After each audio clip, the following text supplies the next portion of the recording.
आज देशभरात राष्ट्रीय लोक अदालत आहे. त्याच पार्श्वभूमीवरती पुणे महापालिकेमध्ये देखील लोक अदालत भरवण्यात आलेली आहे. वेगवेगळ्या विभागाची सध्या लोक अदालत सुरू आहे.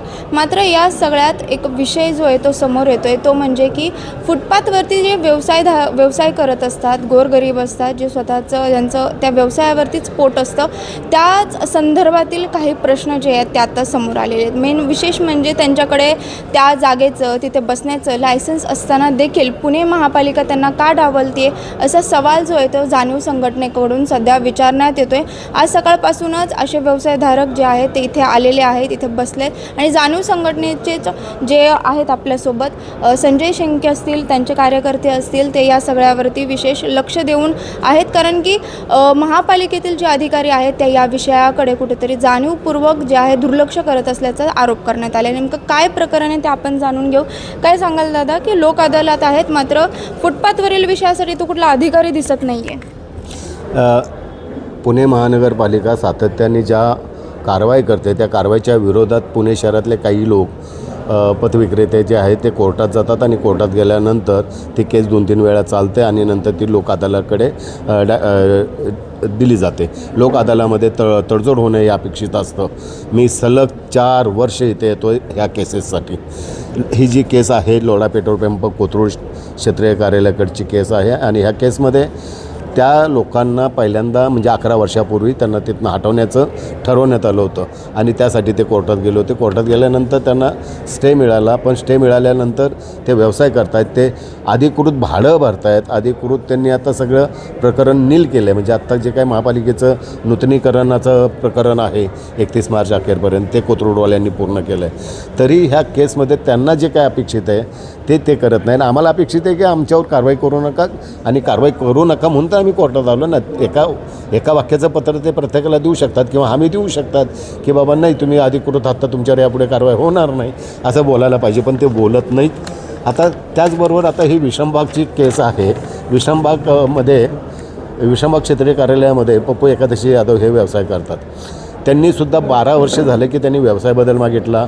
आपल्याकडे 30 दिवसात ही प्रकरणे निकाली काढायला पाहिजेत. त्या प्रकरणाला 11 वर्ष लागत आहेत आणि ही प्रकरणं निकाली निघत नाहीत म्हणून हे कोर्टात गेलेले आहेत. आत्तासुद्धा आम्ही पुन्हा कोर्टात जाणार आहोत स्टे ऑर्डरसाठी. कारण असं आहे की तुम्ही ही जे लोक अदालत आहे तिथेही सेटलमेंट करत नाही तर मग आम्हाला पर्याय परत उडत नाही म्हणून परत आम्ही कोर्टात जाण्याचा विचार केलेला आहे. तर ह्या केसमध्ये कोर्टात आम्ही जाऊ. कारण अनधिकृत म्हणून आमच्यावर कारवाई केली असती तर आम्ही एक वेळ मान्य केलं असतं. आणि आम्ही पैसे भरतो आहे, तुमची जी काय देय रक्कम आहे ती दिलेली आहे, तुमच्या अटी शर्तींचं आम्ही पालन करतो आहे आणि आम्ही दिलेली जी प्रकरणं आहेत, जी प्रोटोकॉल आहे, कायदेशीर बंधनं असतात, त्या दिवसात तुमच्याकडून निकाली निघत नाही. आणि हे निकाली का निघालं नाही हे सांगायला इथं वरिष्ठ अधिकारी नाही. अतिक्रमण निरीक्षकाचं बोलावतात, ते म्हणतात वरिष्ठांकडे जा. मात्र मग अतिक्रमण अधिकारी वरिष्ठांना कारवाईचे आदेश नक्की देतात, हे कारवाई करतात. म्हणजे इथं वर्तणूक नियम जो अधिनियम आहे त्याचाही भंग हे करतात. तर हे एकंदरीतच फेरीवाल्यांना कमी करणं किंवा रस्त्यावरून काढून टाकण्याचं धोरण दिसतं आहे असं मला वाटतं. मी नगर रोड वडगाव शेरी या भागामध्ये या सगळ्यात एक महत्त्वाचा प्रश्न असा होता की तुम्ही म्हणता हे अनेक वर्षांपासून निकाली लागलेले प्रकरण नाही. मग आधी ते इल्लिगल होते, नंतर त्यांनी कायदेशीरच होते. मॅडम मी सांगतो की मी जो हा कायदा झाला त्या कायद्याचा ड्राफ्ट लेखक आहे आणि म्हणजे कायदाच मी लिहिलेला आहे तो. आणि ह्या कायद्यावर जो टास्कफोर्स झाला त्या टास्कफोर्सचा मी सदस्य आहे. आता तो कायदा झाला तर 2014ला झाला, पण 2000ला मी TVC मेंबर होतो इथे महापालिकेत. जो कायदा नाही तरी 2000ला. आणि 2004ला आपल्याकडं पथविक्रेता धोरण आलं. 2004ला त्याच्यावर 2007चं धोरण तयार झालं आणि 2007 नंतर हे सगळे अधिकृत आहेत. 2007 महापालिकेकडून काय सांगण्यात आलं नाही. काय तुम्ही ह्यांची तक्रार आहे त्यांची, म्हणजे तक्रार कोणाची असो, पॉलिटिशियनची असो, कोणाचीही असो, पोलीस कोणतंही डिपार्टमेंट असो, कोणताही व्यक्ती असो, प्रकरण 8मधलं क्रमांक 27 असं सांगतं की तुम्हाला त्याला जर साधं प्रमाणपत्र दिलं असेल तर त्या प्रमाणपत्र धारकावर कारवाईच करायची नाही आहे. त्यांनी शुल्क भरलं आहे ह्याचा काही संबंध येत नाही. त्यांनी काय वेगळे पद्धत वापरली आहे का, म्हणजे हाफचड्डी घातल्याने व्यवसाय केला असं काय केलं आहे का, तरी कारवाई करायची नाही. म्हणजे हे प्रमाणपत्र जेव्हा आपण देतो हे अधिकृत आहे.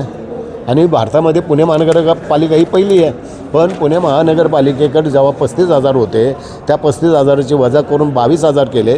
22,000मधून आत्ता फक्त 11,280 आहेत. आता 11,280 कडून ते थकीत शुल्क वसूल करतात 64 कोटी. आता ही आकडा त्यांनी कुठून आणला तेही माहीत नाही आहे. कारण असं की 1,820 लोकांनी भरलं असं महापालिकाच सांगते. मग आम्ही पैसे भरलेले गेले कुठे?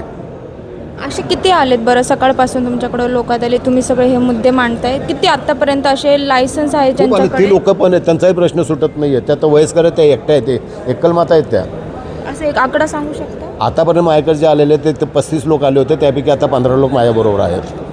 आता याच्या पुढे तुम्ही काय करणार? नाही, हे जे आम्ही पत्र दिलं ते कधी दिले? मागच्या लोक अदालतला 2025ला. हो. आणि म्हणजे मागच्या वर्षी पत्र दिलं आहे, त्याची दखल हे अजून घेत नाहीत. आम्ही म्हणतोय ना, त्याला आम्हाला क्षमा करा, ही केस डिझॉल्व करा आणि आम्हाला सन्मानाने जगू द्या. त्यासाठी सुद्धा प्रशासन पुढे यायला तयार नाही आहे.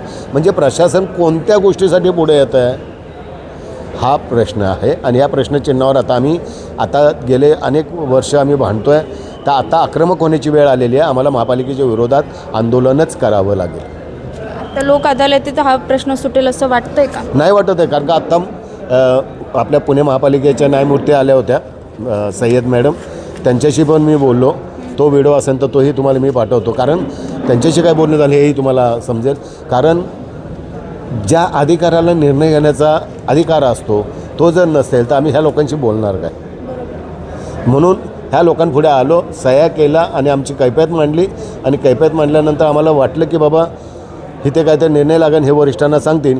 तर मग आम्ही फक्त आपल्या न्यायमूर्ती मॅडम आहेत त्यांचे धन्यवाद की त्यांनी असं ह्या सगळ्यांना सांगितलं की तुम्ही वरिष्ठांकडे हे केस वर्ग करा आणि सांगा, त्यांच्याबरोबर चर्चा करा. नक्कीच आपण बघू शकतो की अशा जे व्यवसायधारकांवर कारवाई करण्यात आलेली आहे ज्यांच्याकडे लीगल पद्धतीचं लायसन्स आहे, मात्र तरी देखील त्यांच्यावर कारवाई का करण्यात येते? बरं, असं पण नाही की एक जो भाग आहे ते म्हणतात, म्हणजे यांच्याकडून सांगण्यात येतं आहे की आम्ही हा संपूर्ण प्रकरण जे आहे ते डिझॉल्व करायला तयार आहे, मात्र समोरकडून जो प्रतिसाद आहे योग्य प्रकारचा तसा काय मिळत नाही आहे. आजच्या लोक अदालतीत देखील असाच प्रकार पाहायला मिळतो. इथे फक्त ते आहेत, तक्रारी घेत आहेत, मात्र त्या तक्रारी कुठेतरी ऐकून घेण्यासाठी इथं अधिकारीच नसल्याचं पाहायला मिळतं. त्याच्यामुळे एकंदरीतच आता या व्यवसायधारकांचं काय होणार, आता पुढे या प्रकरणात काय होतं हे पाहणं महत्त्वाचं असेल. शिवानी लकडे, टाइम्स ऑफ महाराष्ट्र, पुणे.